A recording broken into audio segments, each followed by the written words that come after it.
August মাসের প্রথম সপ্তাহে পালন করা হয় বিশ্ব স্তন্যপান সপ্তাহ। প্রজাতন্ত্র দিবস, গান্ধী জয়ন্তী এইসব না হয় বুঝলাম, কিন্তু এটা আবার কি মশাই?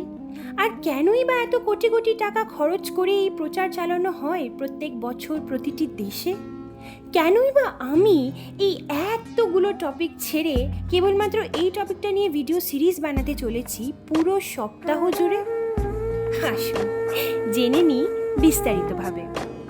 Indian council of medical research অর্থাৎ ICMR হল চিকিৎসা শাস্ত্রে ভারত সরকারের সবচেয়ে বড় প্রতিষ্ঠান, যারা করোনার সময়ও পুরো দেশে কী পদ্ধতিতে চিকিৎসা হবে তা ঠিক করেছিল। সেই ICMR থেকে 2019 সালে স্তন্যপান নিয়ে আমার এক রিসার্চ পুরস্কৃত হয়।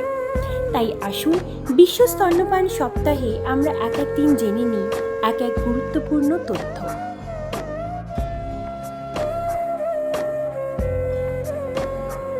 বিশ্ব স্তন্যপান সপ্তাহ একটি বার্ষিক উদযাপন, যা প্রতি বছর পৃথিবীর 120টিরও বেশি দেশে 1 থেকে 7ই অগস্ট পালিত হয়।